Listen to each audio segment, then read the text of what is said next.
Welcome back to the deep dive.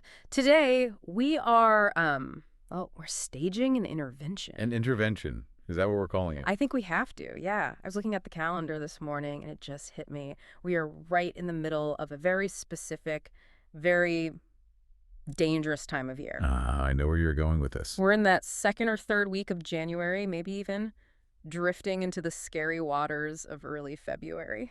And this is the exact moment where the collective optimism of the entire world just, well, it falls off a cliff. Yes. The resolution hangover. It's a real phenomenon. Exactly. You know the feeling. We all know it. You go out, you buy the expensive planner, the neon running shoes. Yeah. You act like a completely different, highly disciplined person for, what, maybe 4 days? You're lucky. Right. And then reality just comes crashing back in. Oh. So today we are looking at that gap. The gap between the life we dream about on December 31st and the life we are actually living by March. We are diving deep into Michael Hyatt's book, Your Best Year Ever. And this is a really great choice for this topic. I mean, Michael Hyatt isn't just some guru spouting aphorisms from a mountaintop.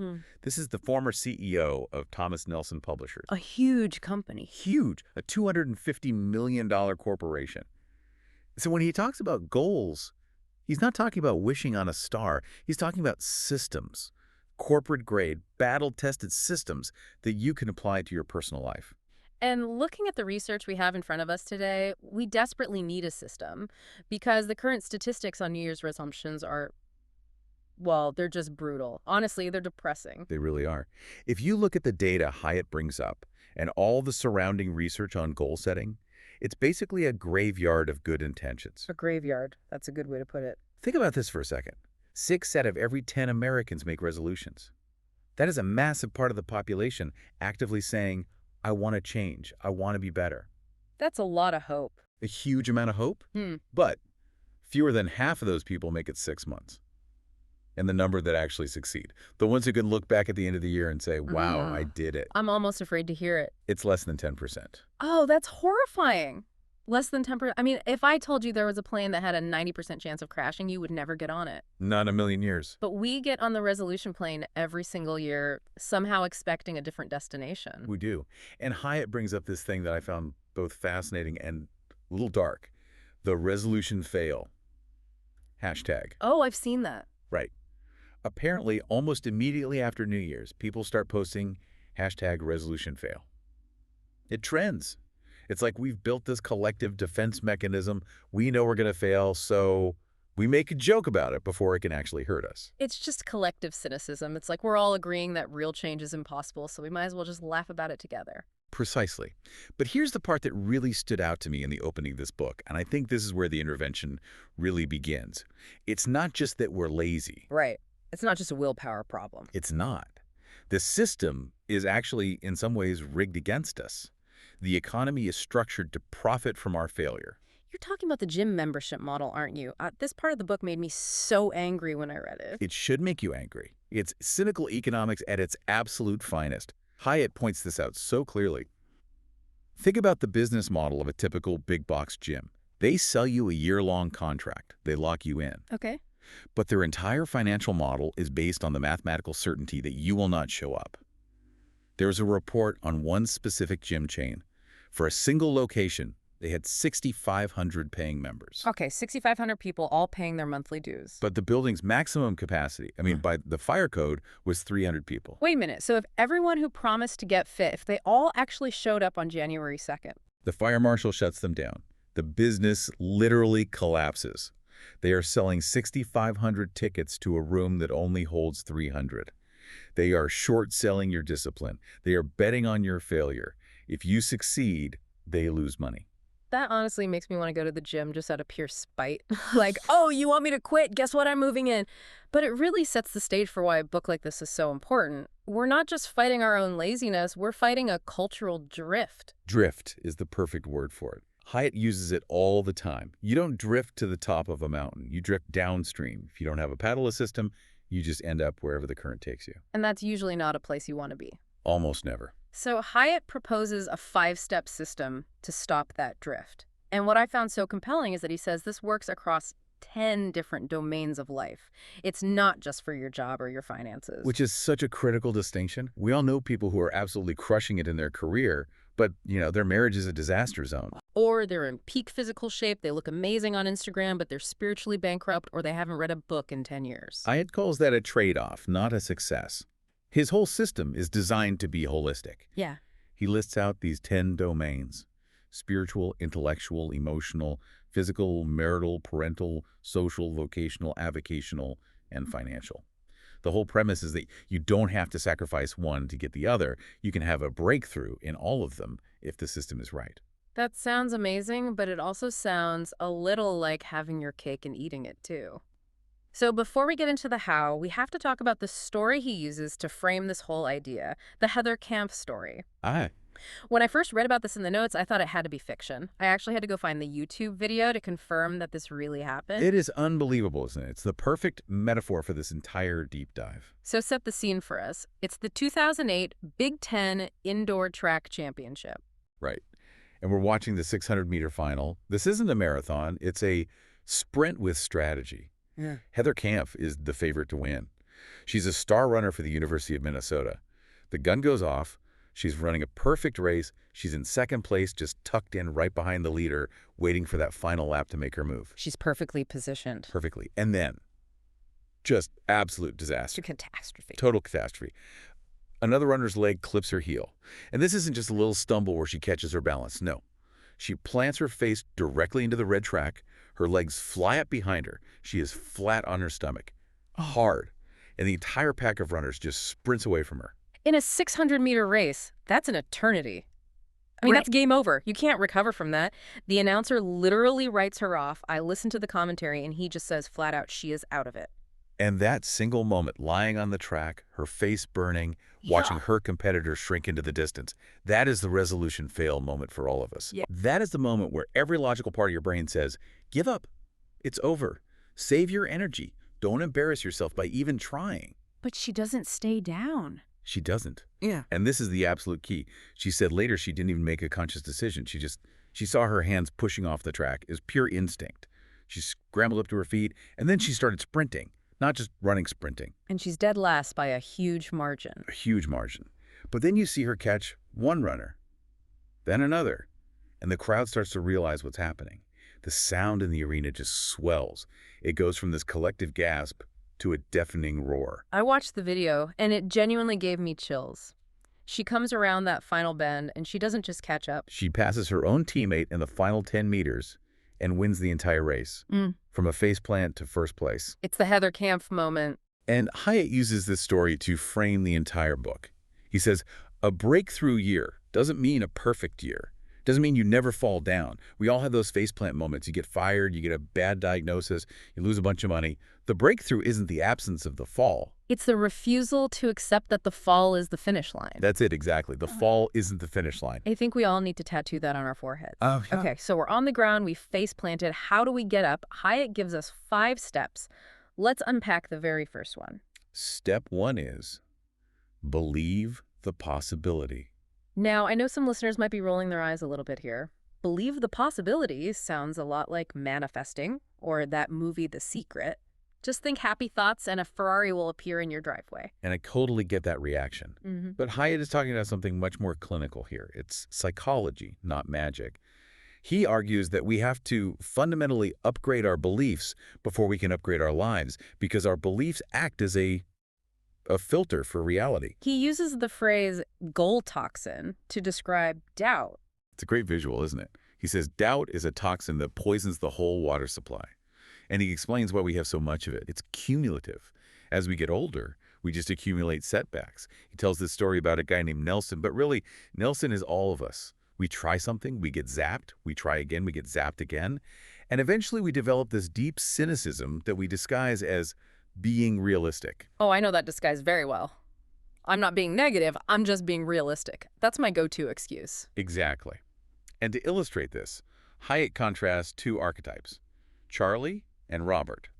And I found these characters so relatable. I feel like I work with a Charlie. Or maybe I am a Charlie sometimes. Describe Charlie for us. Okay, so Charlie represents scarcity thinking. To Charlie, the world is a zero-sum game. There is only one pie, If you get a slice, that means there's less for Charlie. So he's suspicious of everyone. He hoards information. He actively resents other people's success because he feels like it diminishes his own. If a coworker gets a promotion, Charlie's first thought is, that should have been mine, or they must have cheated to get it. It just sounds like a miserable way to live. So high stress, so low joy. It is. It's incredibly isolating. But then you have Robert. And Robert represents abundance thinking. To Robert, the pie is infinite. We can always bake more pies. If you succeed, Robert thinks, that's amazing. That proves it's possible. Maybe I can learn something from you. He welcomes competition because he believes it makes everyone better.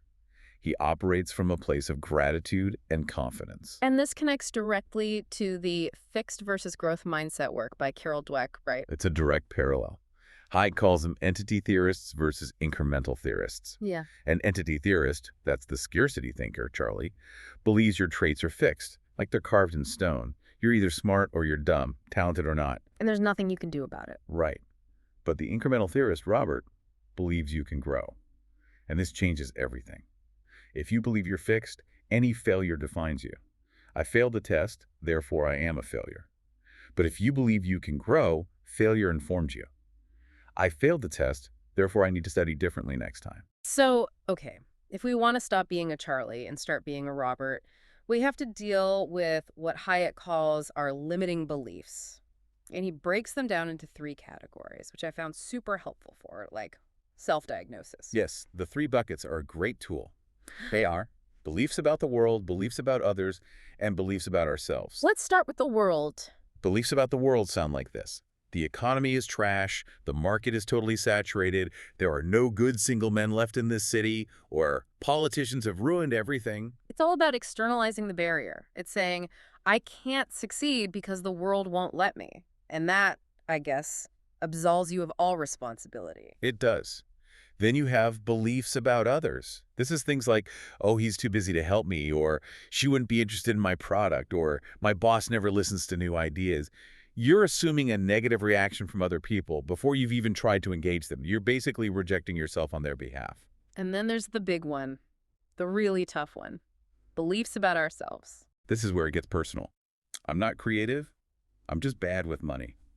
I'm not a morning person. I don't have enough discipline. These are the stories we tell ourselves to stay safe inside our comfort zones. If I believe I'm bad with money, well, then I don't even have to try to make a budget. Because why would I bother? I'm bad at it. It becomes a complete self-fulfilling prophecy. I am feeling personally attacked by the bad with money one. But Yeah. how do we know if we're doing this? Because sometimes I genuinely think I'm just stating a fact about myself.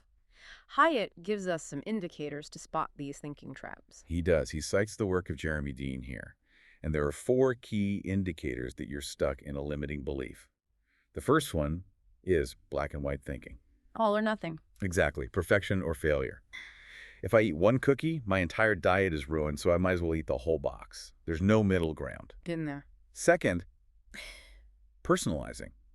This is where you blame yourself for random events. It rained on my wedding day because I just have bad luck. As if you control the weather. All right. Third is catastrophizing. Assuming the absolute worst case scenario is inevitable. If I ask for a raise and they say no, it'll be awkward, and then they'll probably fire me, and then I'll be homeless. You go from 0 to 100 in 2 seconds. And the fourth is universalizing. This is taking one single bad experience and applying it to everything forever. I had one bad date, so I'm going to be single for the rest of my life. Universalizing is so common. I tried to learn Spanish once in high school and I failed, so I'm just not good at languages. Exactly. So step 1 is really about catching these thoughts in the act and then consciously swapping them. Hayek calls this swapping a limiting belief for liberating truth. He gives a personal example about money that really hit home for me. Yeah, he realized he had this deep-seated belief that said, I can't make enough money to be generous. That was his ceiling. So he had to consciously reframe it, repeat it to himself until a new belief took hold.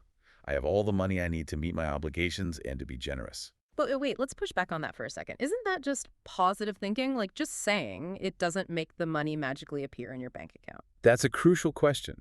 And the answer is no, it's not magic. It's about how you direct your brain's attention. There's a part of your brain called the reticular activating system, or RAS. The RAS, okay. Your brain is bombarded with millions of bits of data every single second.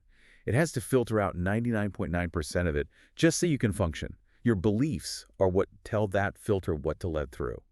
So when you believe resources are scarce, your brain scans the environment for lack. You notice the bills, you see the high prices, you see all the competition. It confirms your bias. It confirms your bias. But when you start to believe that resources are available, your brain scans for opportunity.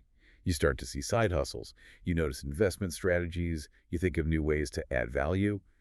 The belief dictates your attention, and your attention dictates your behavior. That makes so much sense. You're changing the filter.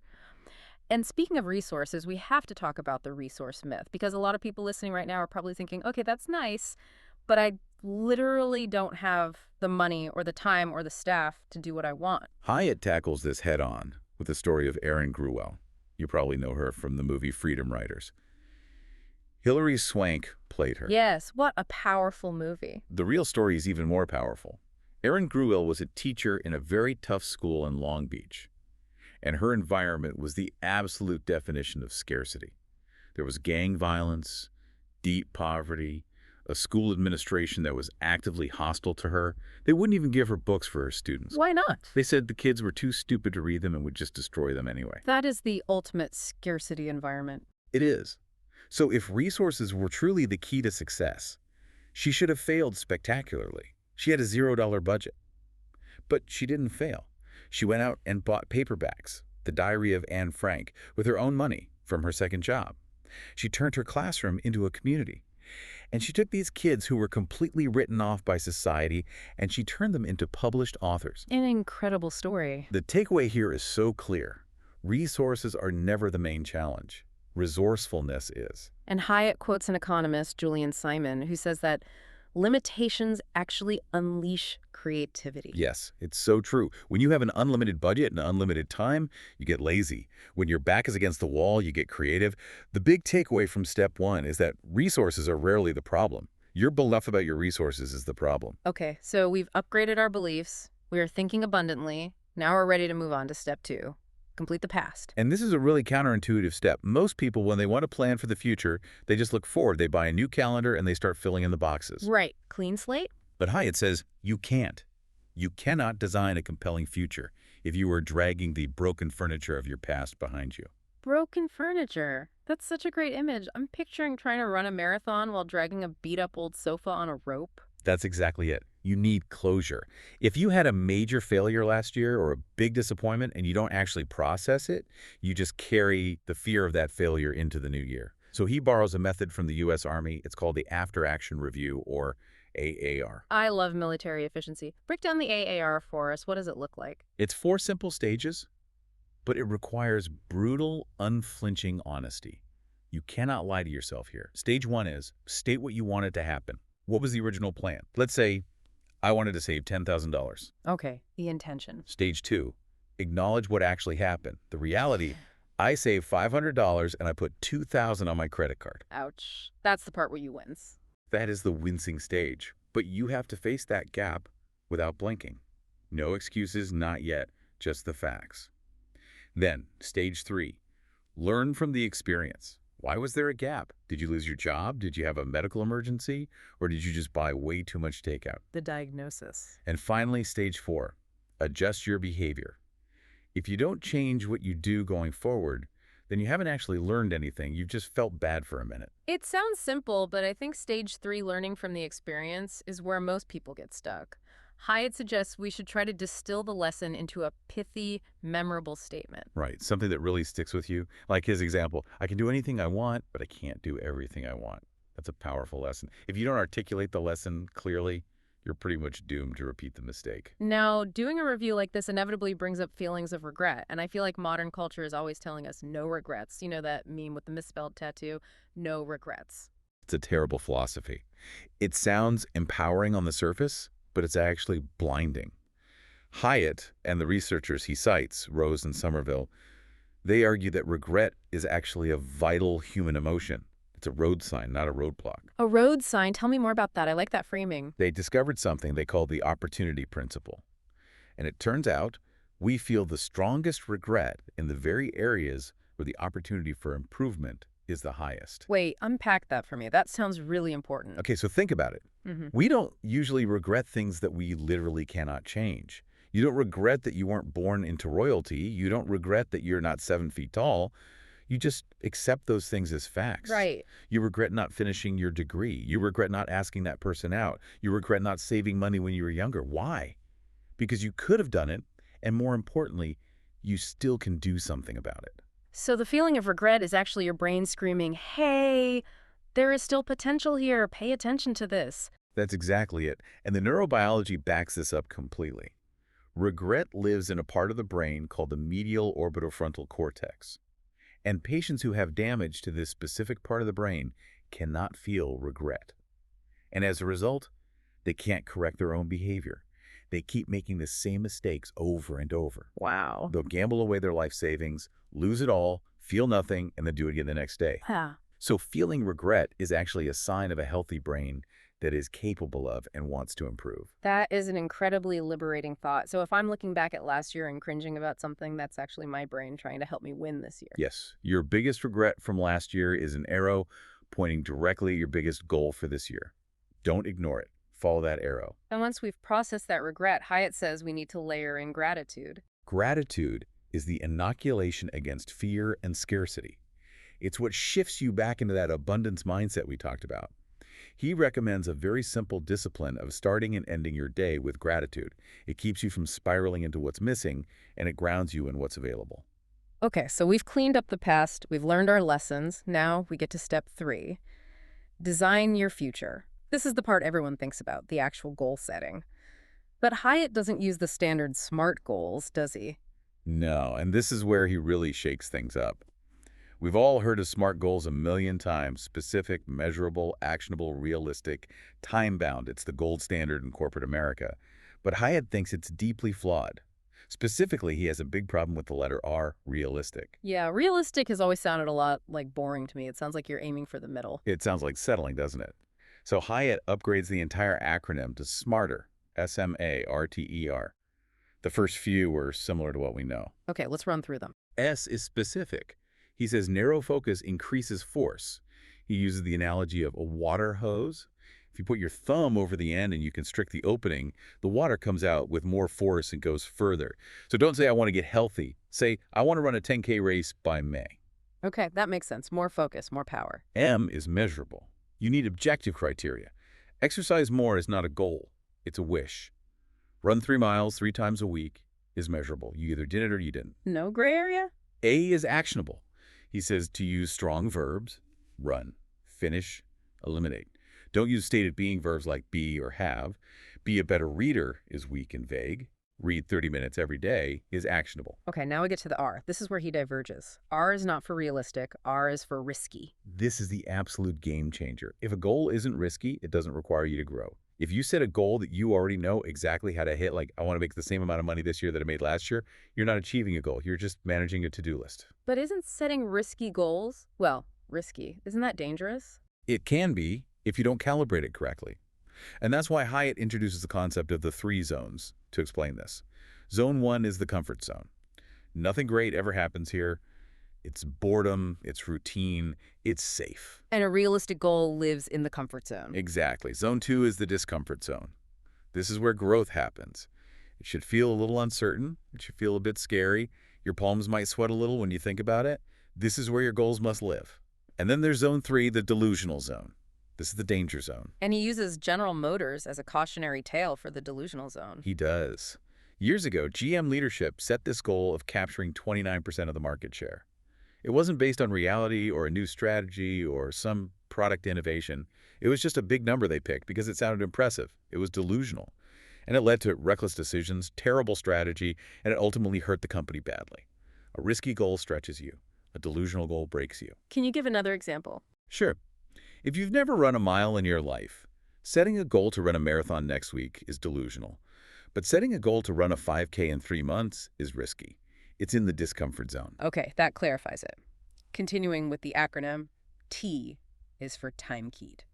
Just a fancy way of saying it needs a deadline. Deadlines create urgency. Without a deadline, a goal is just a dream. E is for exciting. And this one is so often overlooked. If the goal doesn't personally inspire you, if it doesn't light a fire in you, you will not have the stamina to finish it when you hit the messy middle. It has to appeal to your intrinsic motivation. If you're only setting a goal because your spouse wants you to or your boss wants you to, but you don't actually care, you're going to fail. And finally, the second R is for relevant. It has to align with your current season of life. If you have a newborn baby at home, setting a goal to travel to 10 countries this year might not be relevant. It might just be a recipe for stress. The goal has to fit the context of your life right now. One other distinction Hyatt makes in this section that I found incredibly helpful is the difference between achievement goals and habit goals. I think I've been mixing these two up my entire life. Most people do. It's a really important distinction. Achievement goals are one-time accomplishments. They have a clear finish line. Launch the new website, run the marathon, pay off the credit card. Once you do it, you check the box, and you're done. The project is complete. Right. But habit goals are ongoing activities. Date night every single week, go to the gym at 6 a.m. on weekdays, read before bed every night. You don't finish a habit goal, you maintain it. And he says we need a mix of both types of goals. You do, but you have to structure them differently. Achievement goals need a hard deadline. Habit goals, on the other hand, need a start date and a streak target. You're trying to build a chain of consistency, and your goal is to not break the chain. So we have our smarter goals, we're excited, we launch into the new year with all this energy, and then we hit February, or what Hyatt calls the messy middle.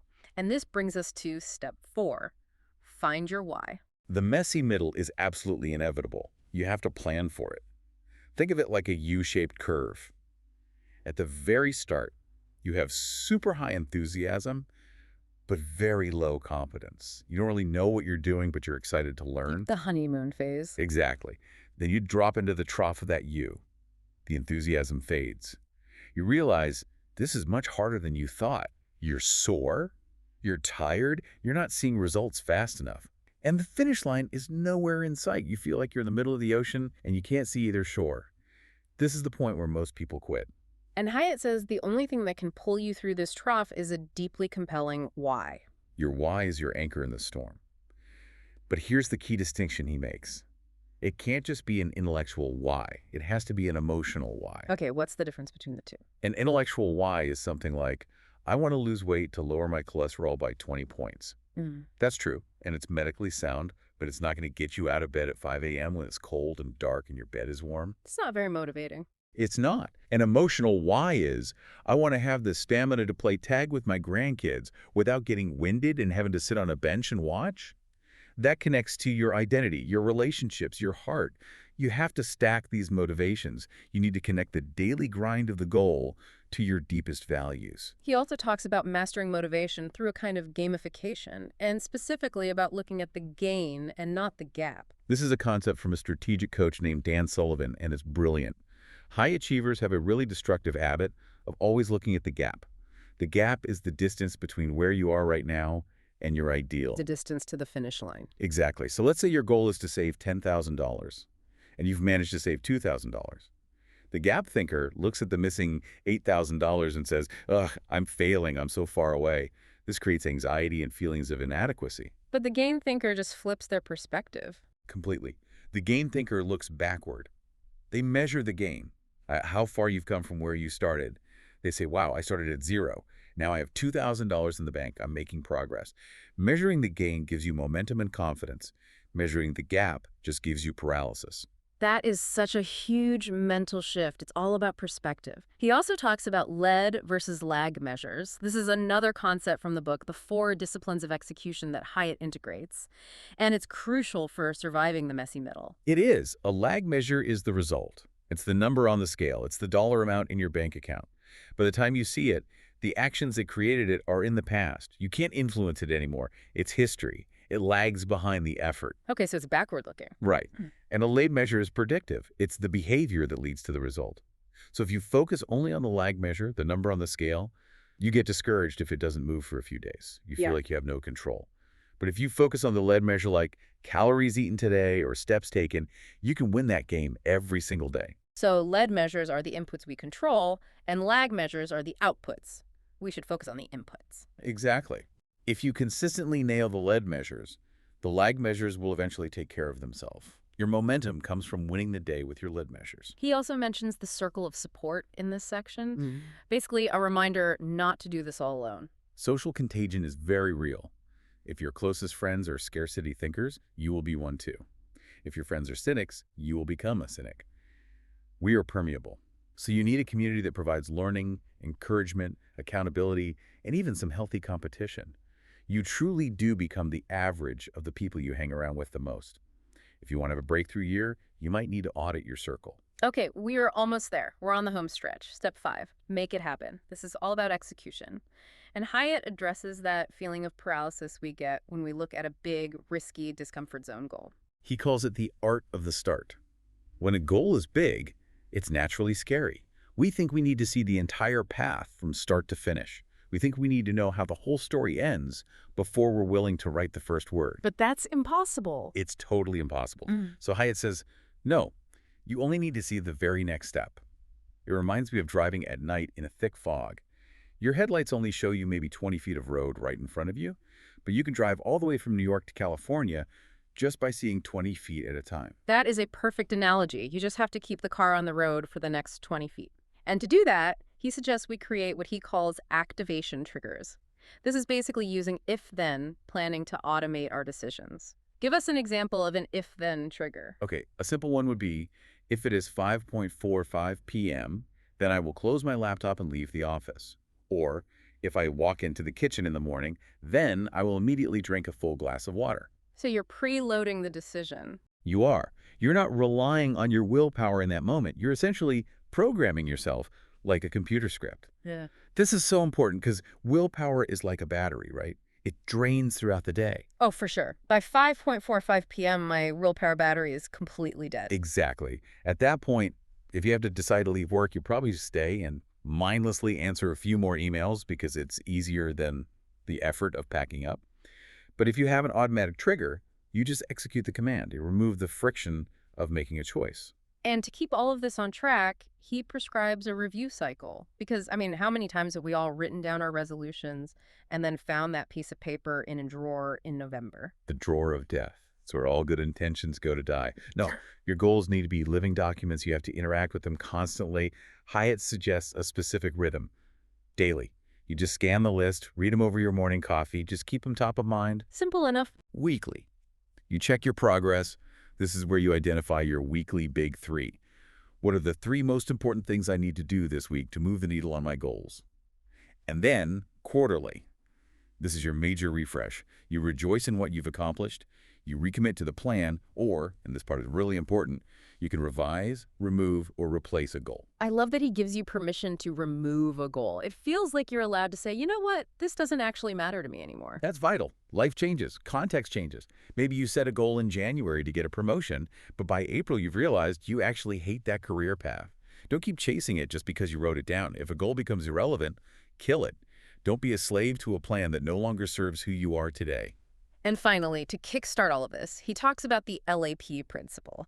This is how we beat what he calls the law of diminishing intent. The law of diminishing intent is just a fancy way of saying something we've all felt.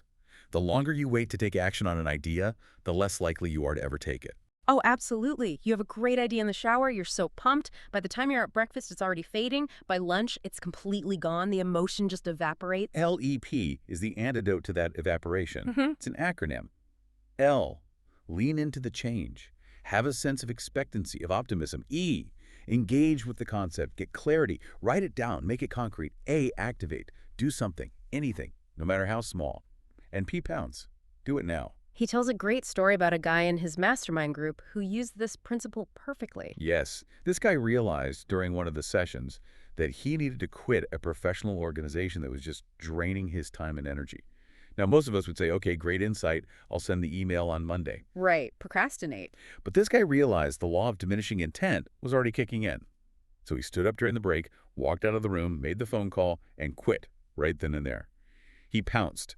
He knew that if he waited until he got home, he'd talk himself out of it. He'd rationalize. He'd Charlie himself out of the good decision. So he killed the delay to save the result. So bringing it all together, we've gone from being those little hatchling turtles getting eaten by seagulls on the beach to having a comprehensive, holistic system. Step 1, upgrade your beliefs. Step 2, complete the past. Step 3, design smarter goals. Step 4, find your why. And step 5, make it happen with the LEA principle. It really is a complete roadmap. It covers the psychology, the strategy, and the day-to-day execution. But I think the most beautiful takeaway from Hyatt, and the note I really want to leave our listeners with, is his reflection at the very end. He says it's not really about what you get. It's not about the trophy or the money or the number on the scale or the book deal. It's about who you become in the process of striving for it. Exactly. The goal is just a tool that forces you to grow. The person who develops the discipline to lose 20 pounds is a different person than the one who started. The person who builds a business from scratch is a different person than the employee they were before. That character transformation, that's the real prize. The external stuff is just a bonus. And I love that he brings it full circle back to that opportunity principle, the idea that your biggest regret from last year is actually the seed for your biggest win this year. It changes everything. You don't have to look at your past failures with shame anymore. You can look at them as data, as direction. Your failure is pointing the way home. So here is our challenge to you, the listener. We don't want you to just leave this scene of clarity without taking action. We don't want the law of diminishing intent to rob you of this moment. Right. Please don't just close the podcast and switch over to a music playlist. Ask yourself this question right now. What is the one small step you can take right now? I mean, literally, before you put your phone down or get out of the car to move toward your best year ever. Maybe it's just writing down one regret. Maybe it's texting a friend to start a walking habit together. Maybe it's buying the book we just talked about. Maybe it's just opening your calendar and blocking out 1 hour this weekend for your own after-action review. Just do something. Pounce. Prove to yourself that you are an incremental theorist. Prove to yourself that you can change. Thanks for diving in with us. Here's to your breakthrough year. We'll see you next time.